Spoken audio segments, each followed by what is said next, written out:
Okay, I think we're going to get started here, so if you want to take your seats.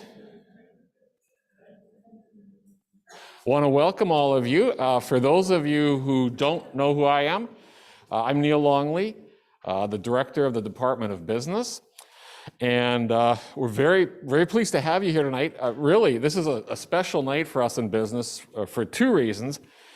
Most importantly, Tom is here. We're going to talk about him in a minute, but this is actually the first in-person event in the department we've had since the pandemic started. So I think for us, this is kind of the beginning of a new era. So pretty exciting time for us. Even more importantly than that, this is our opportunity to welcome Tom Skancke, who is our executive in residence for the spring semester. So I just want to give you a little bit of background on that. I know probably many of you in here already know something about the executive in residence position, but it's a new creation for us in business. It's part of really actually a broader set of transformations, I guess, we've been making for the past couple of years. For our students in the audience, an entirely new curriculum. We have also actually doubled the size of our full-time faculty here in the last couple of years, thanks in part here to Provost Shields, I guess fully to Provost Shields. And we've really gone on an effort to engage you as students with the business community. And this executive in residence is part of that effort. We're also doing some other things. We're in the process of setting up what we call a business advisory council, again, better connecting what we're doing with the local and regional business community. The executive in residence position is really key for us because, unlike when we have individuals from business, they may come in and be a guest speaker. That's great. But it's kind of an in and out. It's a quick hit. With Tom being with us for the entire semester, we get a chance to interact with him, you as students, us as faculty, in a little bit more of a relaxed situation, where the individual isn't just on campus for a couple of hours and everything has to occur within that period. So Tom has graciously accepted our offer to be our first ever executive in residence, and hence the kickoff tonight with his executive in residence lecture. Just quickly what he'll be doing, and again, some of you I think already know this, he will hopefully be interacting with all of you as students sometime during the semester. I know he's going to be visiting many classes, going to be involved with some of the student clubs. So you'll see him around in one form or another quite a bit this semester. Particularly at pre-spring break. So I think it's a great opportunity to have this sustained integration. About Tom. Tom's resume is so long, Tom is so accomplished that I'm not gonna go through all of the details.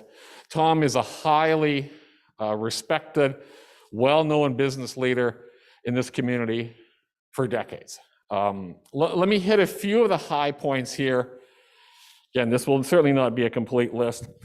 Tom's currently the CEO of Metro Motion, a strategic consulting company headquartered here in Las Vegas. He was the founder and CEO of the Skancke company, where he served lead advisor on hundreds of transportation infrastructure projects, regionally and nationally. He's been involved in the I-11 effort, as you probably know, ultimately connecting Las Vegas and Phoenix, by my understanding, the two largest cities in the country that aren't connected by an interstate. Going back a ways, in 2005, US Senate Majority Leader, the late Harry Reid, appointed Tom to the National Surface Transportation Policy and Revenue Study Commission, which made landmark recommendations to Congress on the policy, funding, and infrastructure that will serve the nation for the next half century. In 2014, Then Governor Brian Sandoval appointed Tom to the Nevada Department of Transportation Board of Directors, where he served for 4 years. Tom has also, and his team, done work to reorganize the Clark County School District. And again, these are a few of the highlights. One of the pieces of Tom's resume, though, that I particularly want to point out is he was president and CEO of the Las Vegas Global Economic Alliance, the LVGEA. And that is a very influential organization in this region. Basically, if you're not familiar with it, they do economic development work, essentially trying to attract firms to the region and retain them. I know they do a lot of forecasting in terms of industry growth, in terms of job growth. You know, we rely on that some here at the college as well. So I think particularly for you as students, Tom is a great knowledge base for where is Las Vegas headed economically, jobs, industries, all these kinds of things. Tom's also been very influential in the community. He served on the board of the Human Rights Campaign, the Urban Chamber of Commerce in Las Vegas, and the Urban League of Southern Nevada. So I know you didn't come here to hear me talk, so I will stop there and I will turn it over to Tom. So Tom, it's all yours. I want to give a warm welcome to Tom Skancke.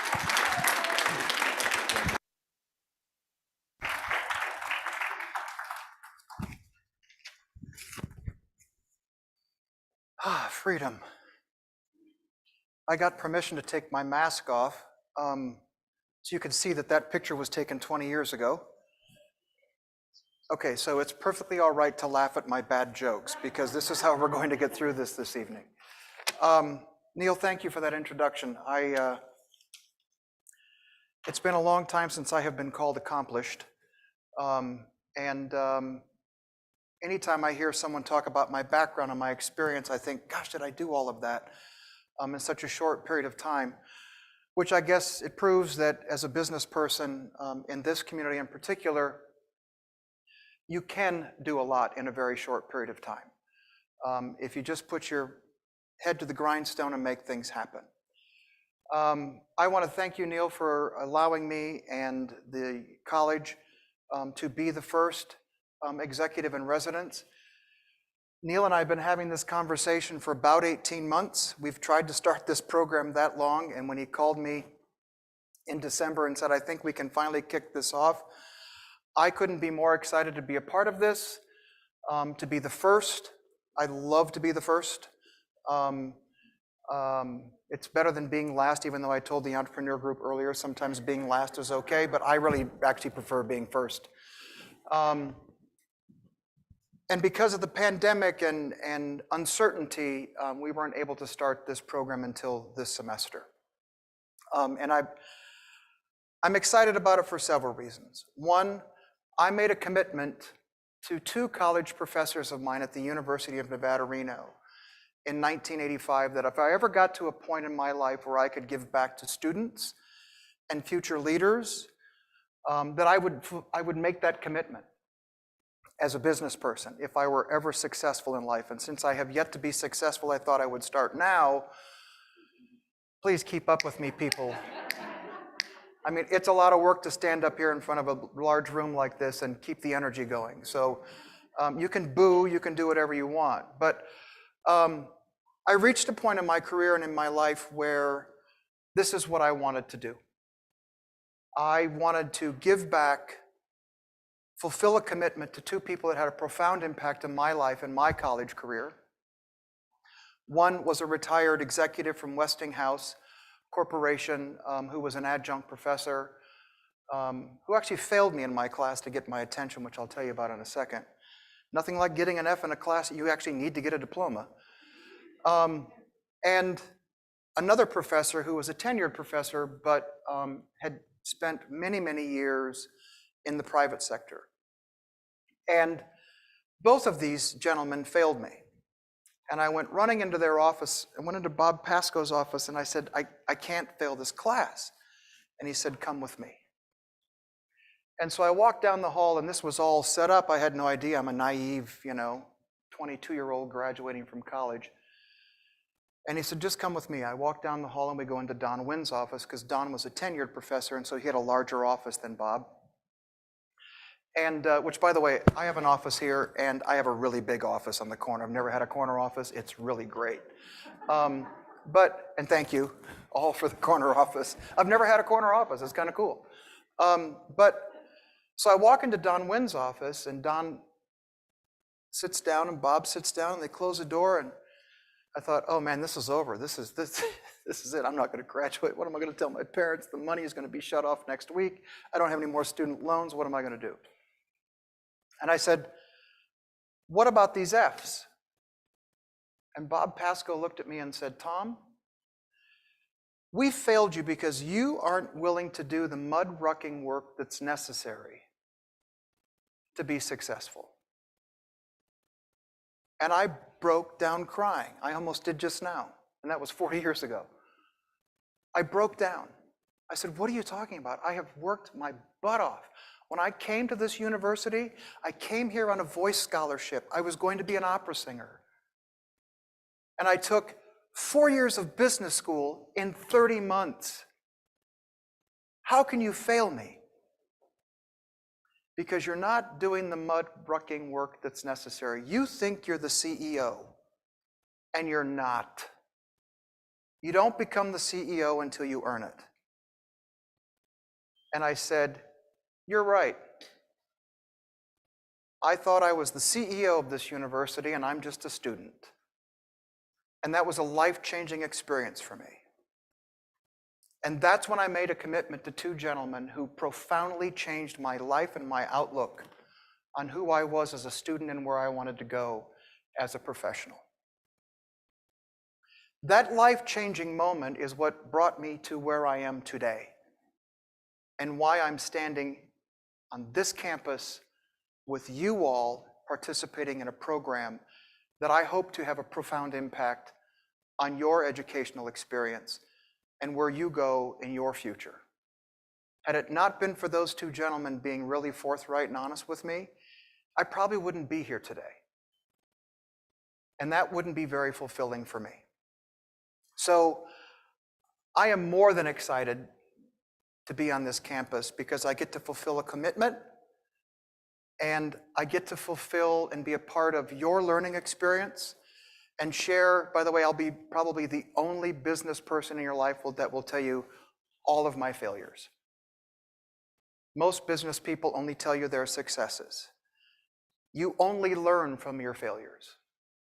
And I will tell you, my failures tend to be bigger than most and larger than most of my colleagues. But that's good for me because I actually think I'm smarter than them at the end of the day anyway because of my failures. At the same time, I've been successful. And success is hard work. So I got here in a really kind of roundabout way. I originally came to Nevada 40 years ago to be an opera singer. I got a degree in business administration. I moved to Las Vegas in 1988.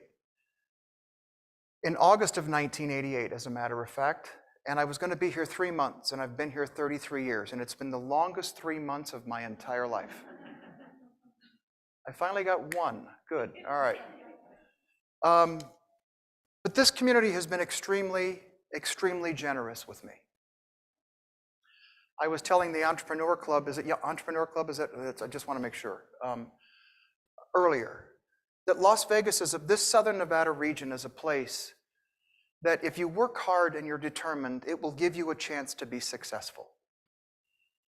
I moved here in August of 1988 with $327 in my pocket, and I did not know how I was going to make my car payment, let alone how I was going to eat. I didn't have a job.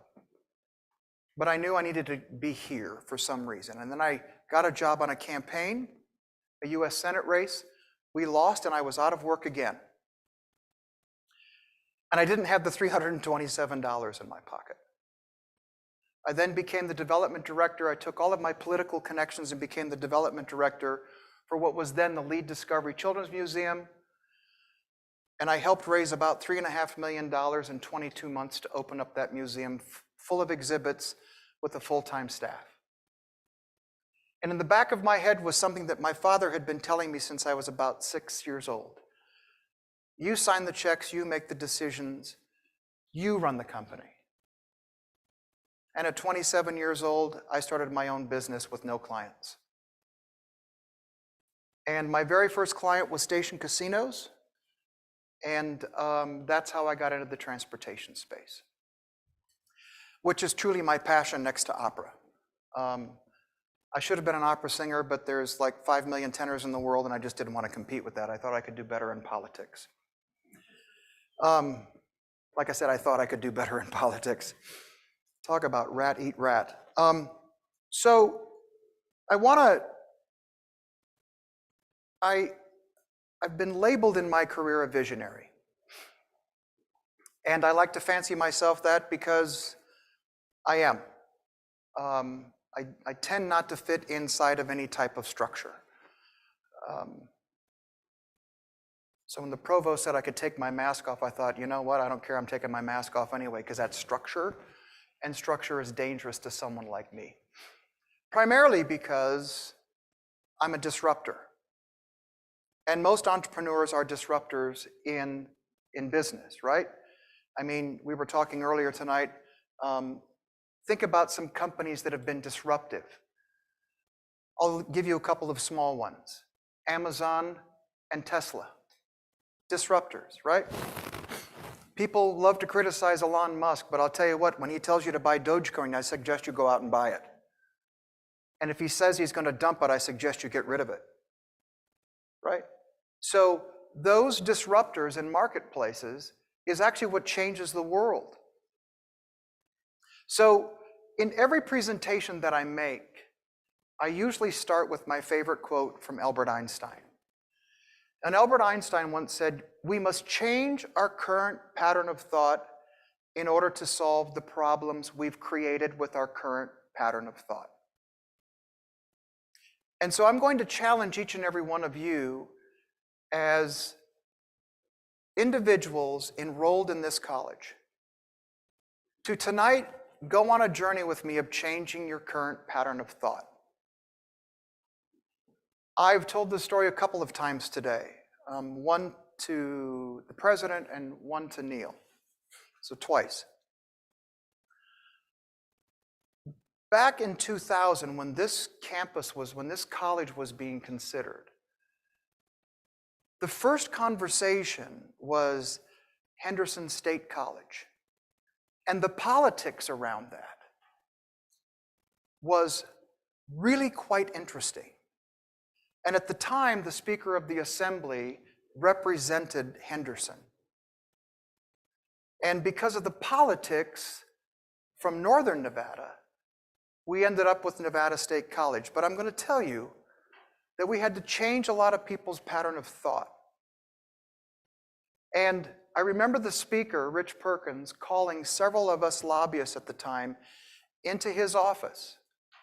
By the way, you never say no to the Speaker of the Assembly. You can kind of say no, but you can't.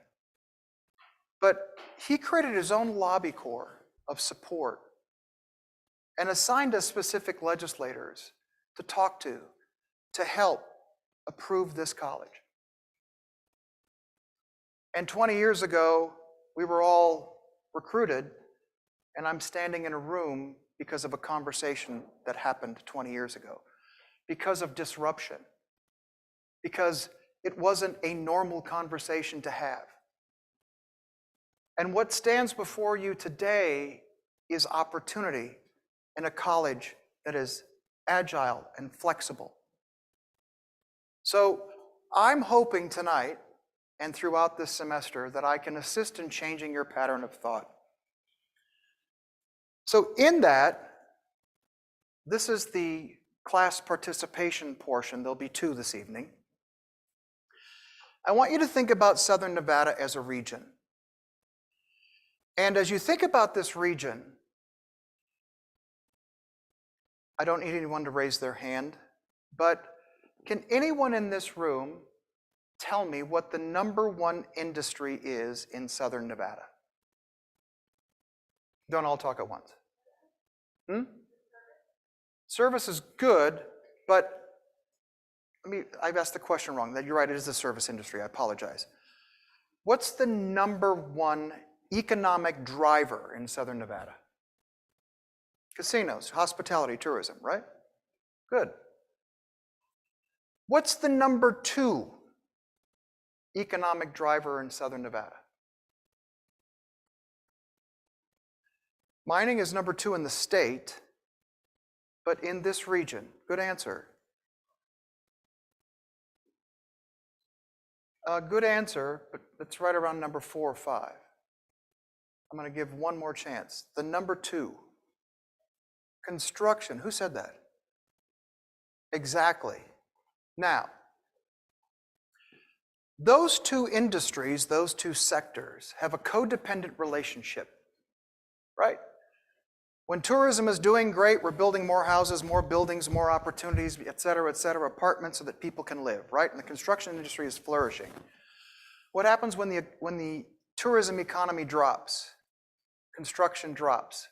Now, if anyone in this room has had therapy in their lives, your psychologist or psychiatrist has said, codependent relationships are not healthy, right? By the way, they're not healthy in business either. To have one industry so codependent on the other when you only have two. When one drives the other and the other is dependent upon that, that's not viable for a long-term sustainable economy. And when I was at the Economic Alliance pushing that boulder up the hill for 33 months, I realized that this was probably only going to be an economy of two industries. But I tried, okay? I tried to break that codependent relationship. I tried to get people to change their current pattern of thought. I tried to get them to stop applying the same unworkable solutions to the same problems. But when you attract 43 million people a year to fill 200,000 hotel rooms, it's a little difficult to get people to change their minds. But it can be done. So, as you look at trying to broaden economies, what do you think? This is the second, there might even be a third participation, just for fun. What do you think industries look for when they're looking at a new destination for their company or that industry? Tax code, good, tax labor force. Anybody else? So #1 we found when I was the Economic Alliance was K-12 funding.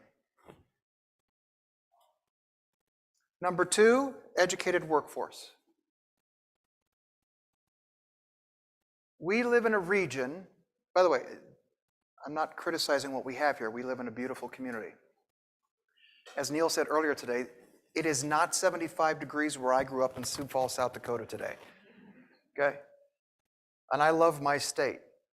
But you have to face the facts in order to change people's patterns of thought. So educated workforce in K-12 education funding. I had an executive from a company from Korea come into my office when I was the CEO of the Economic Alliance that was considering moving their business to Southern Nevada for manufacturing. And I welcomed him into my office, he and his team, and we sat down at this beautiful conference table that Switch paid for me to have office space. And I said, so, what is it going to take to get you guys to move here over other locations? And he held up the headline in the Review Journal that said, Nevada's 49th in K-12 funding. When in my country, K-12 education is a top priority, why should I move my business here? And I didn't have an answer. Now I can dance, not today because I got this thing going on with my foot, but I can dance pretty good. I told him I don't have an answer. So, educated workforce. Now, let's just take that a step further. Tell me, why do you think Tesla, who received billions and billions of dollars in tax credits and incentives to locate their battery manufacturing plant in northern Nevada, why did they leapfrog over Nevada and go to Texas to relocate their manufacturing plant?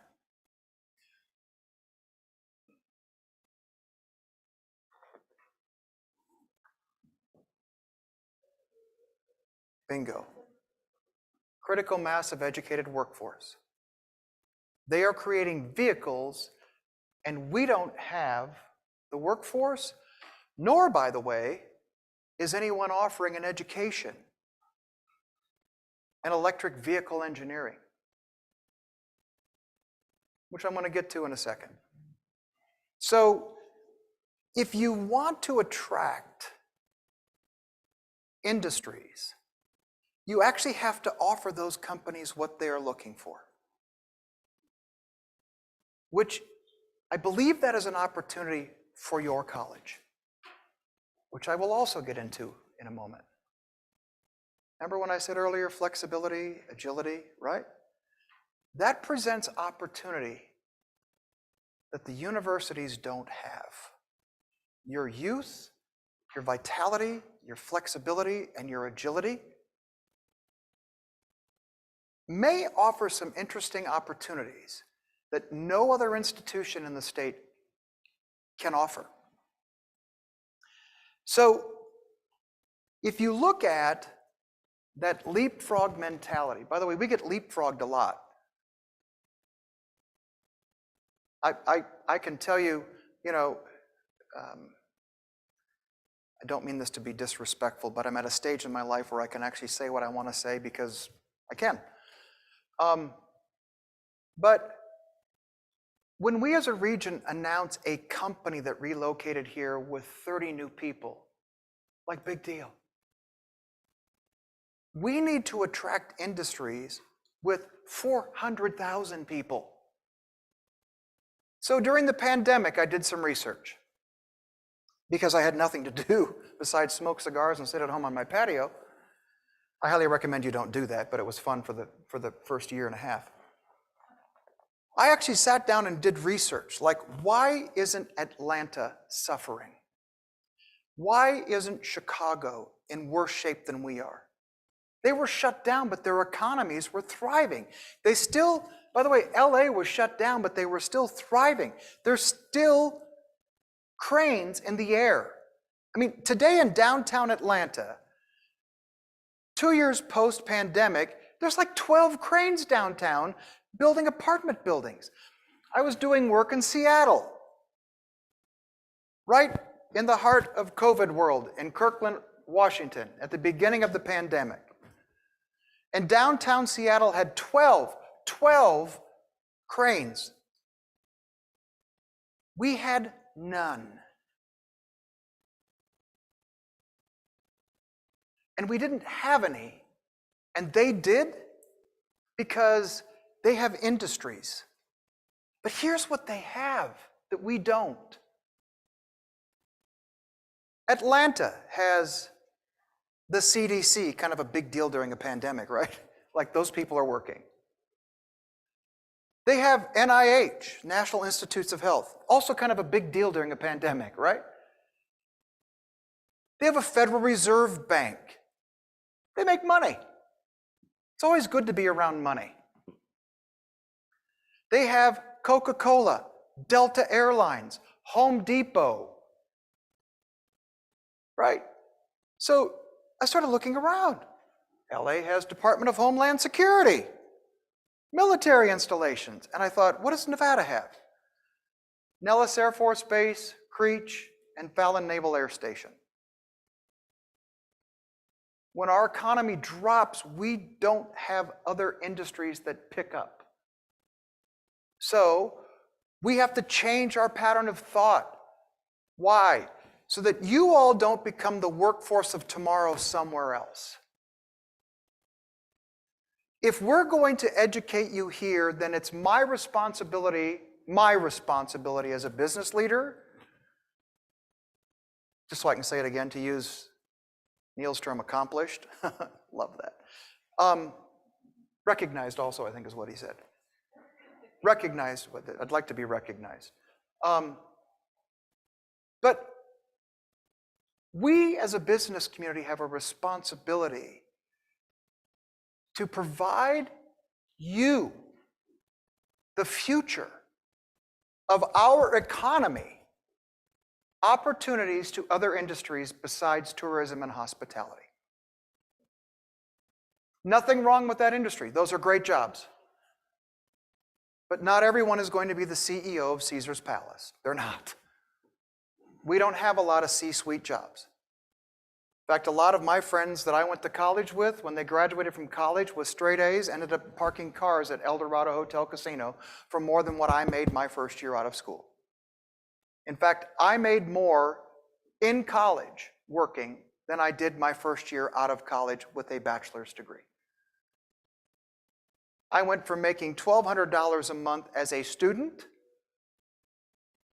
to $825 a month, gross. And you're right, it was gross. It was pathetically gross. But I had to get a start. And someone took a chance on me. However, granted that was 40 years ago, 35 years ago, but we as a business community need to work with you who are the future. And I also believe, this is my editorialization, as I said earlier, we're educating you to move. We should be educating you to stay. And if we could change that pattern of thought, and I'm going to challenge you all to assist in that effort. I tried it for 33 months. I almost killed myself. Well, in fact, I've tried it for 33 years. I'm at the end. You're at the beginning. Challenge business people in this community to think differently. Other communities have done it. By the way, I've talked to some of our elected officials at many levels. And I have pointed out that these other major cities have these installations. And I've said, look, when they're handing out federal dollars for new buildings and new programs and expansions, like, somebody here raise your hand.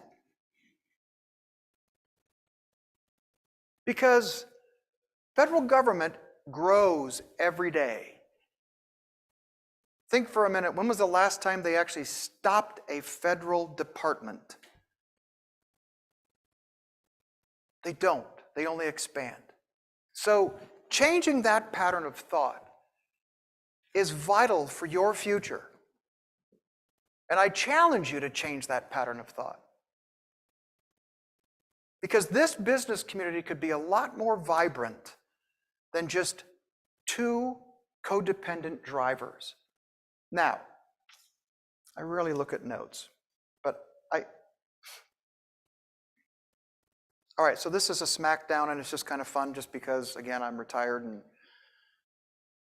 if you all want to fire me at the end of tonight, that's fine. I'll go to Mexico. I'm going to Mexico in 2 weeks for vacation anyway. So, but if you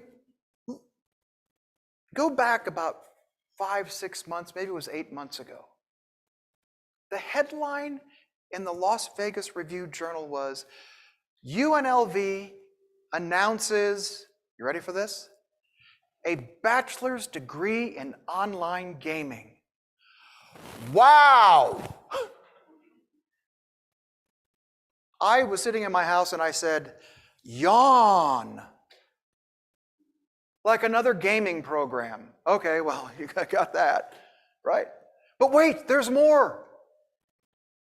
The engineering school announced, this was exciting for me, the engineering school announced a PhD in water hydrology because it was on their 15-year master plan. Now, let me think about this.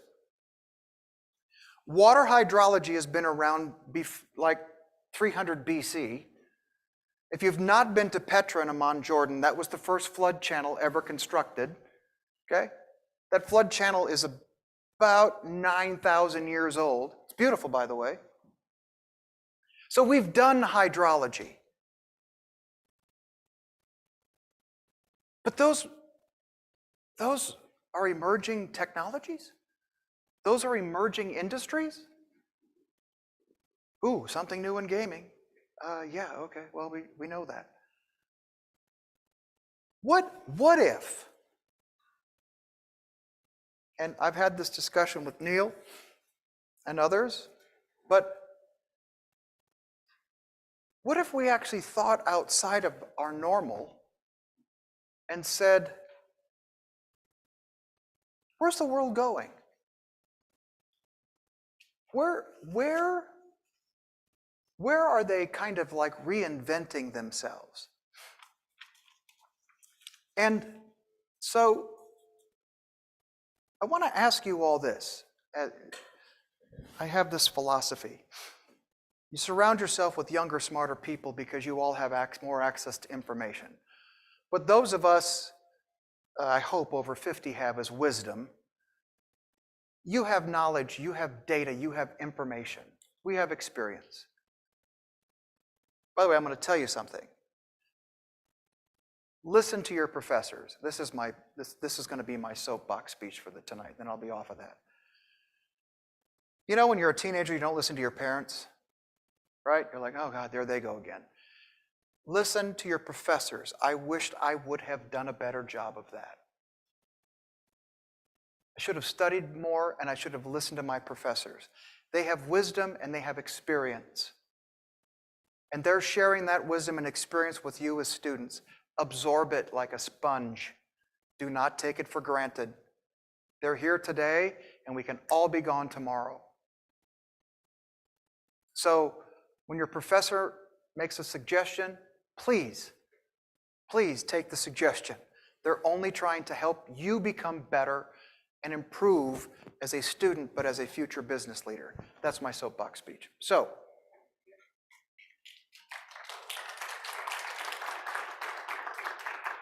and I just got an A. I was going to be fired 15 minutes ago. You notice the makeup? You see that? Drop one and then do the makeup speech. Okay. So, back to leapfrogging for a moment. I want you to think.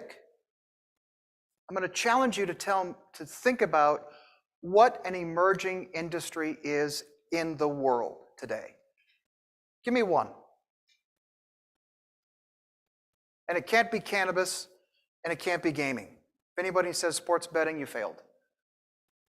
I have a connection. I think I can make that happen. Solar energy is emerging, but it's been around for a while. But it's still evolving. I agree. Who? Who said that? Park that. Brilliant. Brilliant. Okay? Good. Very good. Yeah, because we don't handle disasters. We're not proactive as a country. We love a good disaster we can react to, don't we? I spent 15 years in the water space on the Mississippi. By the way, I've done everything. I tell people I've done everything but represent tobacco and alcohol. I've consumed a ton of both, so I have a certain level of expertise, but I've never represented them.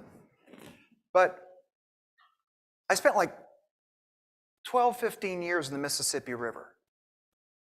It just baffles me how we don't move water from the Mississippi River to the desert Southwest.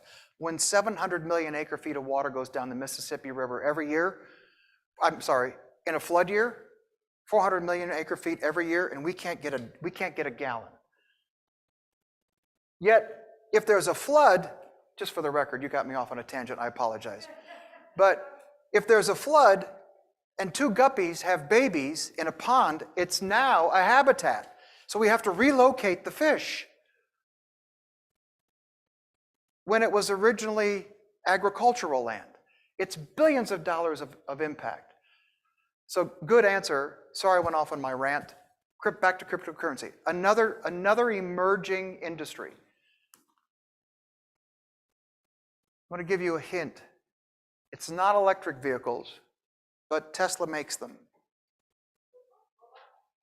Correct. Autonomous vehicles. We got leapfrogged because we don't offer autonomous vehicle engineering. Nowhere is that class offered. And by the way, when you bring it up to people at very high levels, they look at you like, why would you do that? We have a gaming program. We have a tourism economy. It's to get other people to come here. I'm dead serious. They looked at me like I was an idiot. Well, like, why would you want to do that? Well, because I'm the idiot in the room. Where is the future? The future, yeah, for our economy, the future is sports betting, but the future of the world, by the way, my old Audi was fully autonomous, but the US DOT has not allowed level 5 autonomy in this country. I've been in level 5 autonomous vehicles in Europe. It's pretty flippin' cool to be able to sit in a car and never touch the steering wheel and be able to text and not have to worry about somebody hitting you. Because clearly my text message is a lot more important than my driving. Just look around the valley.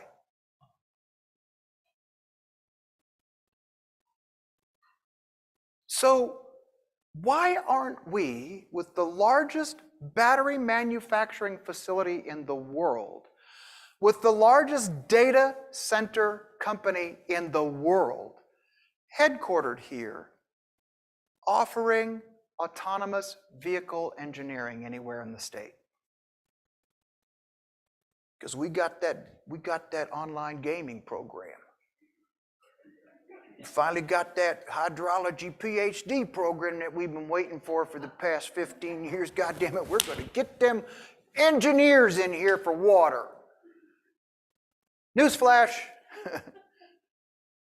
Go back 8,000 years, they did it. Before it was even part of your master plan.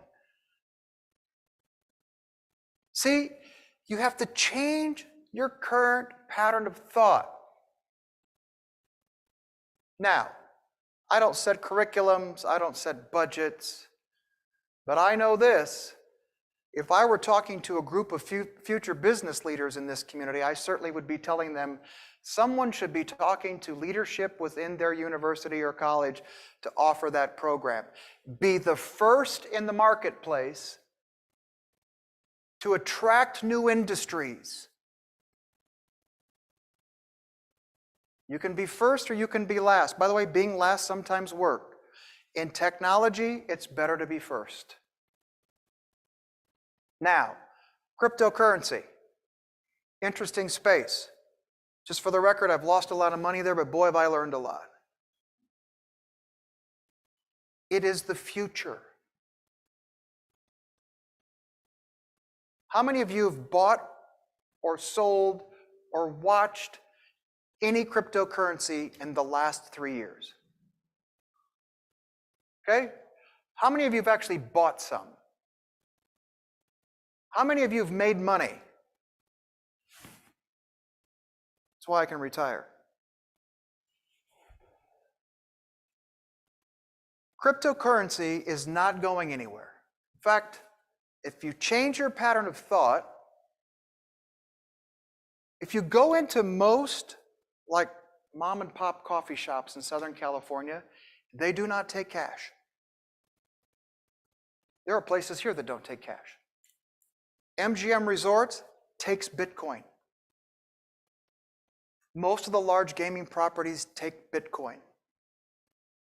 Now they have to convert it instantly so they don't lose any value on it. But they take Bitcoin. Let me ask you a question. Why do you think cryptocurrency, whether you agree with it or not, but why do you think it would be a currency of the future?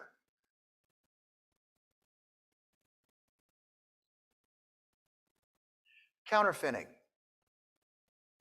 We have this thing at the Department of Treasury called KYC, Know Your Customer, right?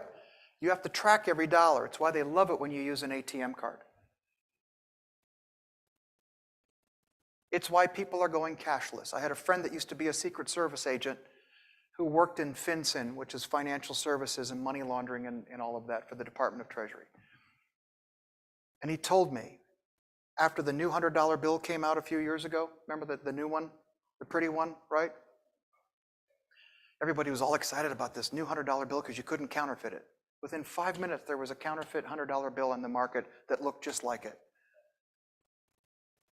The plate is sold that quickly. Cryptocurrency removes all of that. How do I know that that is the future? And why we should be, we're in the money business, right? This town is in the money business. In fact, here's a little side note. More money goes through the Bank of America's central vault on any given day over on East Charleston. This is a fact, because I know this stuff. Don't ask me how I know it, but I know it. This is just like stupid stuff you know, right? More money goes through Central Vault on East Charleston in a day than goes through the Federal Reserve Bank in San Francisco in a month. We are in the money business here. We are in the money business. We should be thinking about changing our pattern of thought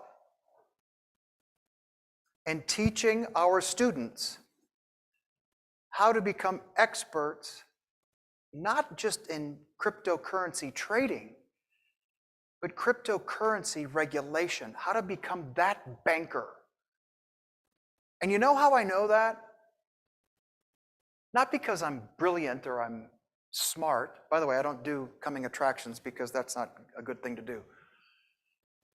But when Janet Yellen was before the Senate Finance and Banking Committees for her hearing to become the Secretary of Treasury, she spent an hour on her testimony talking about how the United States needed to regulate cryptocurrency. An hour, not 10 minutes. She didn't just pass it over. She's been there a year.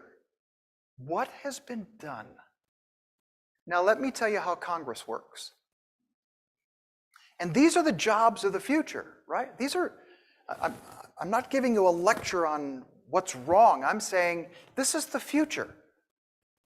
And I'm going to give you a systemic example of that. During the pandemic, which university in this country gave the number update every day?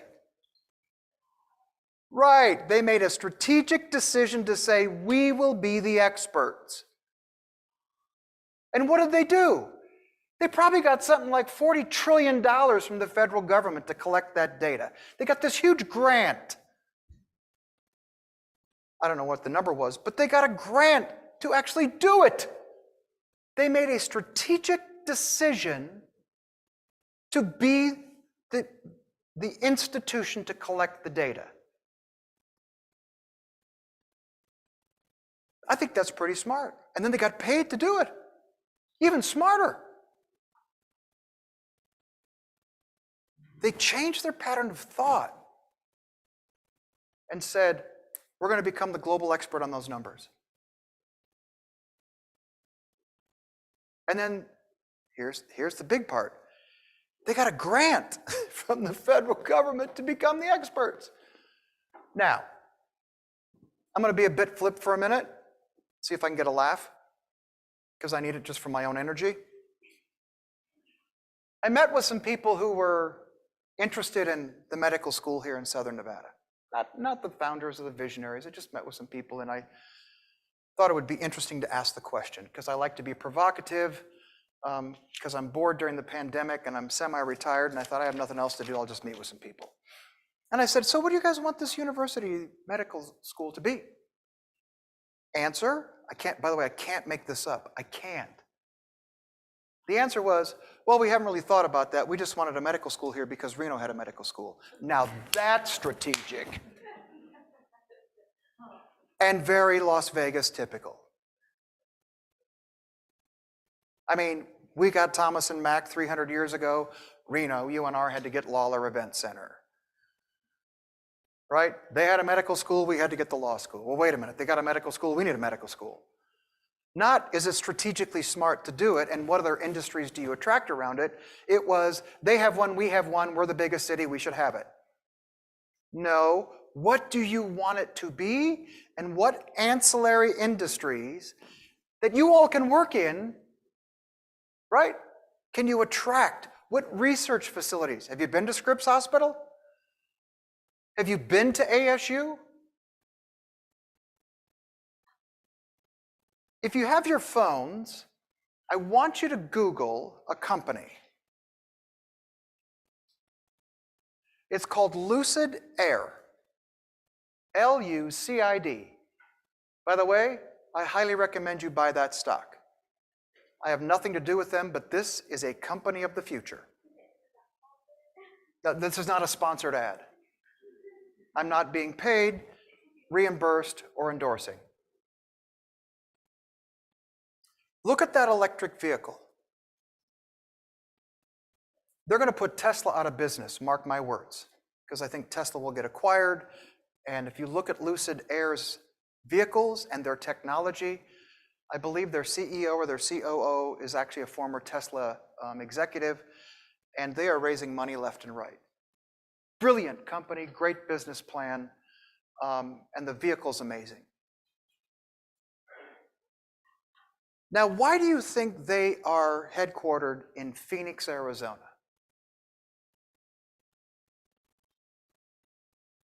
And it's not for taxes and all that stuff, because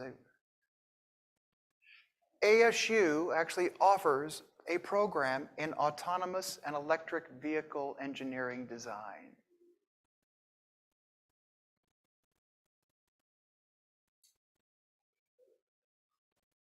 Workforce, strategic thinking. As future business leaders and leaders in this community, don't just think about getting something. Change your current pattern of thought and be strategic about how you go after it. Now, I'm going to close with a couple of thoughts. One, where does that put you all in those industries? Now, you could leave the state, right? And you could go get a master's degree in something like that. Or, what if we as a region said, we're going to make this a priority, and we're going to offer these programs? I think, again, this is not a paid, I'm not being paid, but trust me, I am not being paid by anybody. What if Nevada was the first in offering a degree in cryptocurrency? Getting a bachelor's of arts or bachelor's of science in cryptocurrency. Now, I don't know what that looks like. I'm not an academic. I don't know how you create the program. I'm a visionary. I have great ideas in my own mind. But it begs the question. I guarantee you we will not be leapfrogged again. We will not be riding in the back seat of that car. And I will guarantee you that there will be a university, whether it's in New York, Illinois, probably California, but they don't have the data center that we have that runs more efficient than any other data center in the world. They don't have the agility and flexibility that Nevada has. What if the Department of Treasury, they're just playing a game, what if that program were offered here and the Department of Treasury gave your institution a $5 billion grant to create the program? Which, by the way, they hand out $5 billion grants like candy in Washington, D.C. $5 billion is nothing. It's a rounding error. I know because I spent 30 years working there. How much is your project? $3 billion. Yeah, nothing. How much is your project? $40 billion. All right, we can find that. Now, easier said than done. But I believe it can be done. And I also believe that someone else is going to do it if Southern Nevada doesn't. We have the largest data center in the world, as I said, that runs the most efficient of any other data center in the world with patented technology. And we're in the money business. We don't print it, but we certainly collect it. And I believe we'd have a workforce to do it. But someone needs to lead the effort, not volunteering. But someone younger and smarter and more enthusiastic needs to think about. One, it's an entrepreneurial idea, right? I mean, this is very entrepreneurial. That's what I am. I'm an entrepreneur. But you, as a visionary, as someone who creates ideas, like to me, this was a really great idea because someone's going to do it. And we'll be playing catch up in Nevada saying, oh gosh, I don't know, why didn't we think of that? We did. Or at least we should have. Now, I want to close with a couple of thoughts, as if that's not provocative enough. Let me share with you kind of like, as I said, where I started earlier with nothing, with $327 in my pocket, and how I was able to get to retire at 55, 56 years old. I'm not bragging. I'm just going to share with you that path of how you do it.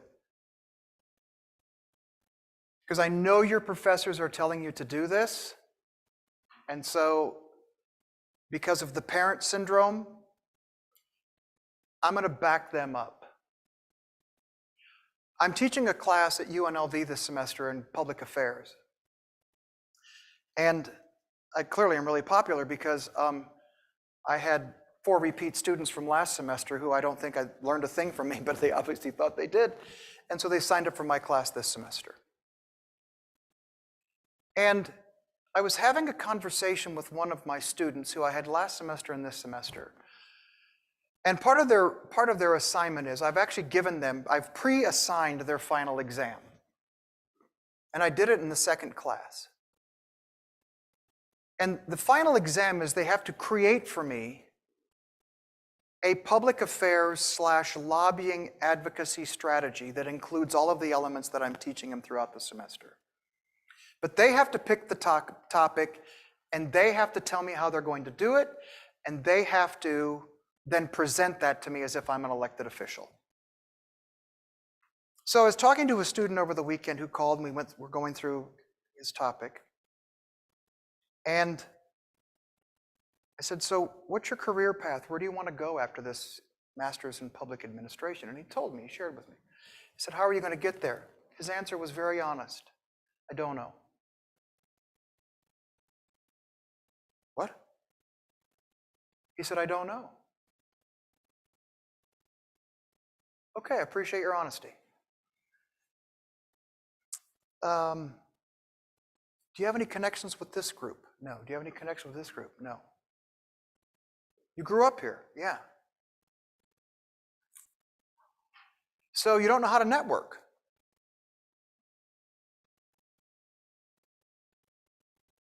You've spent your whole 29 years of your life on Facebook? Or Twitter? Or now we got what, TikTok or TokTik or whatever it's called. I'm off of all social media. By the way, I've never been so happy. In fact, I deleted my LinkedIn account today. It was like giving up heroin. Not that I've ever given it up, but I'm just guessing that that's what it's like. I gave up Twitter a year ago.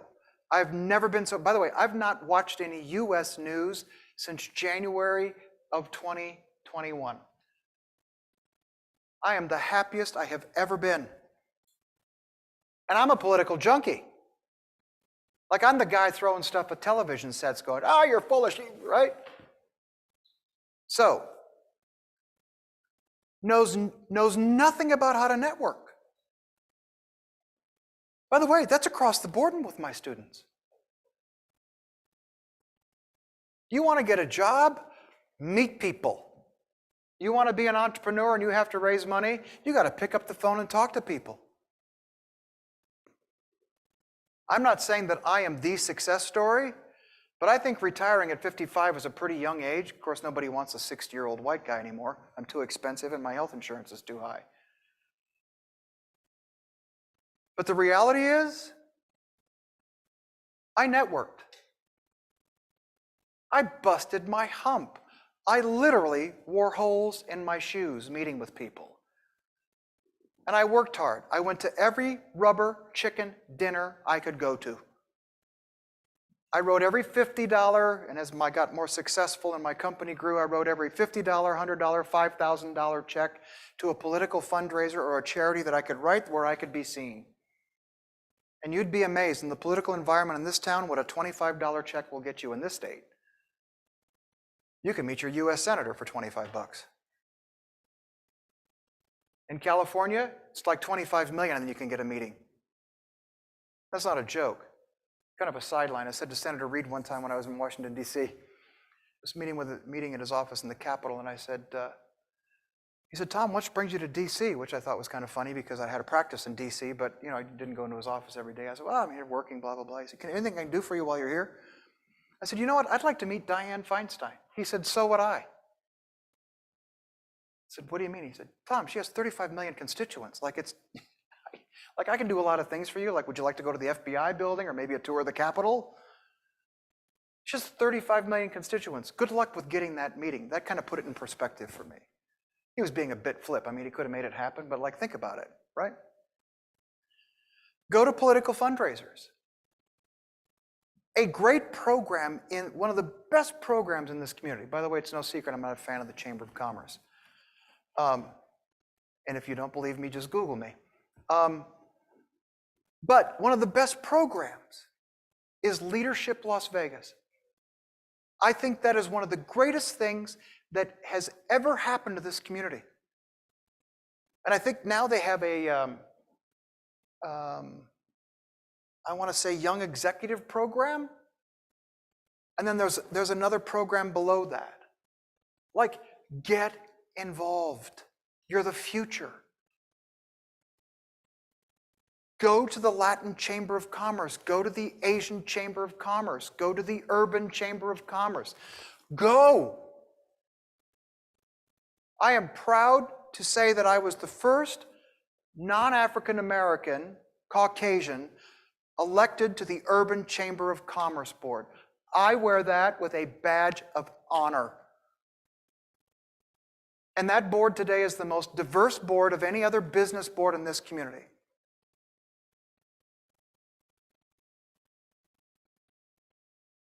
I don't care what your religion, ethnicity, identity is, get involved. And involvement does not mean sitting on Facebook, Twitter, TikTok, and all the rest of them. If you're spending more than 15 minutes on Instagram a day, you've wasted your day. Because when you go in for a job interview, they're not going to say to you, unless you're in marketing and communications, how much time did you spend on Instagram today for this banking job? Oh, did you see that TikTok video yesterday? They're not going to ask, they're not gonna, that's a South Dakota term. They're not asking you that question. Be strategic. Be thoughtful. Be present. Be engaged. Set yourself some goals. Don't just get a job, get a career. I'm not saying you have to spend 40 years in a business. I couldn't make it 40 minutes. But set yourself some goals and parameters of where you want to go. And I'll tell you how I made that happen. I jokingly for 30 years said I want to be retired at 55. Guess what? It got handed to me. But for 30 years, I put it out there. And then I was surprised when I couldn't get any work. I was like, oh, wait a minute. I've been saying this for the past 30 years, that I wanted to be retired at 55, because that's what my dad did. Remember the guy that told me to write the checks, you make the decisions, you write the checks? He retired at 55, and I was like, I want to do that. Guess what had happened? I created that. And I will tell you something. You can create whatever you want to.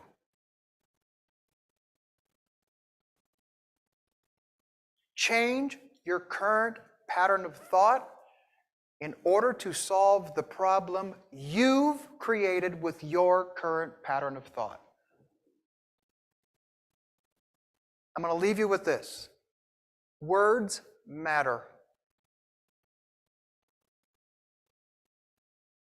Look up definitions of words. I just did this with the Entrepreneur Club. If you want to be rich, be rich. If you want to be, I prefer wealthy.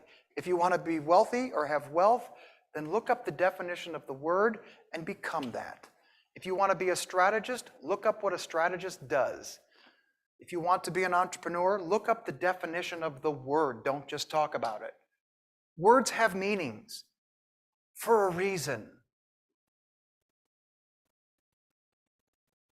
Last tip, okay?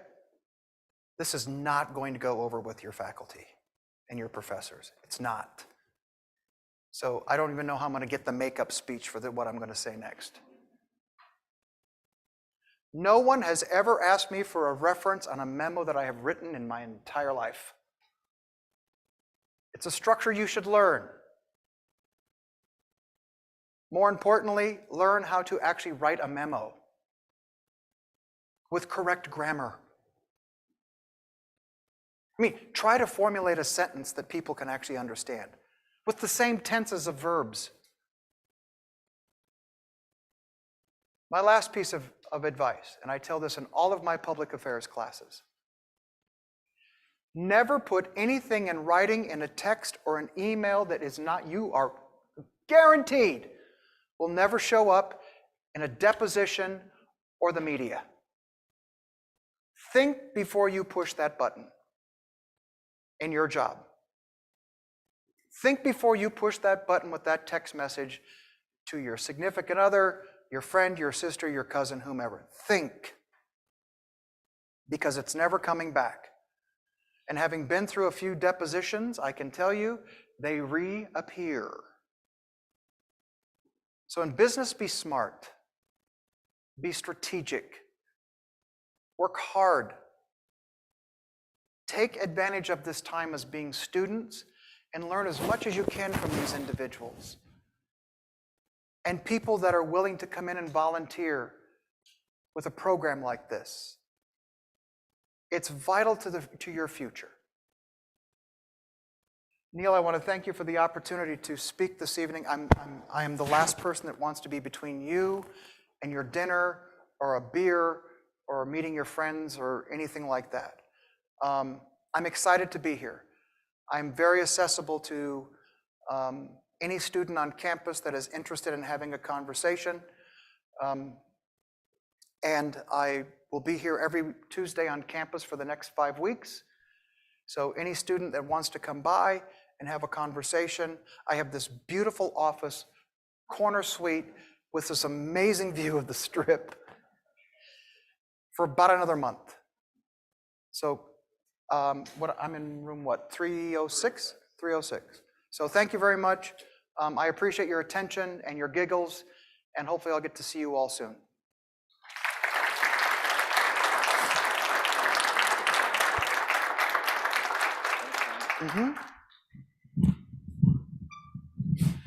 So the good news is, as Thomas said, this is actually kind of a sneak preview.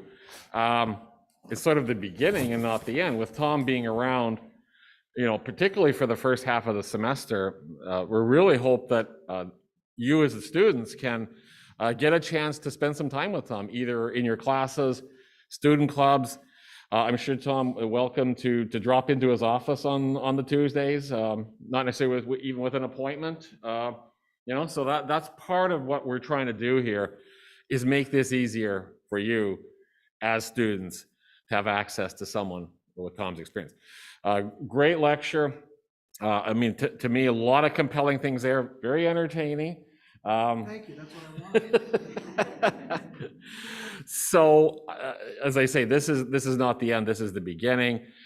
I do appreciate all of you coming out. We are, as promised, going to have a reception outside here in the atrium. That's where the food and drink is. Kelsey, is it out there? Okay, she says yes.